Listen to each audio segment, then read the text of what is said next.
কঠিন বালা মুসিবত দূর করার জন্য বর্ণিত আয়াত অথবা দোয়াটি আপনি যদি বেশি বেশি পাঠ করেন, আল্লাহ তাআলা এই দোয়া বা আয়াতের বরকতে আপনার সকল বালা মুসিবত ইনশাআল্লাহ দূর করে দেবেন। আমরা প্রথমে এর ফজিলত, এরপর আমরা এই দোয়াটি জানব। প্রথমে আমরা ফজিলতটা জেনে নেই। আল্লাহ তাআলা কোরআন শরীফে ইরশাদ করেছেন যে, আমি নবী ইউনূসের প্রার্থনা মঞ্জুর করেছি, তাকে দুঃখ থেকে মুক্তি দিয়েছি। অনুরূপভাবে যে মুমিনরা এর দোয়া পড়বে, আমি তাদেরও বিভিন্ন বালা মুসিবত থেকে মুক্তি দেব।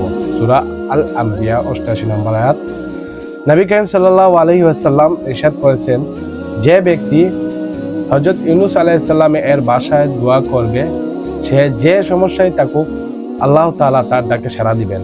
তিরমিজি ৩৫০৫ নম্বর হাদিস। হযরত রাসূল সাল্লাল্লাহু আলাইহি ওয়াসাল্লাম আরো ইরশাদ করেন, আমার ভাই ইউনূসের দোয়াটি খুব সুন্দর। এর প্রথম অংশে আছে কালিমায়ে তাইয়্যিবা, মাঝের অংশে আছে তাসবিহ, আর শেষের অংশে আছে অপরাধের স্বীকারোক্তি। যে কোনো চিন্তিত, দুঃখিত, বিপদগ্রস্ত ব্যক্তি প্রতিদিন এ দোয়া ৩ বার পাঠ করবে, আল্লাহ তাআলা তার ডাকে সাড়া দিবেন। কানজুল উম্মাল ৩৪২৮ নম্বর। দোয়াটি হলো, লা ইলাহা ইল্লা আনতা সুবহানাকা ইন্নী কুনতু মিনাজ জালিমিন।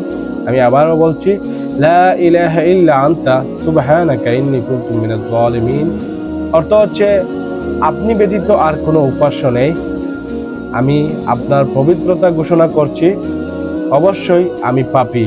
সূরা আল আম্বিয়া ৮৭ নম্বর আয়াত।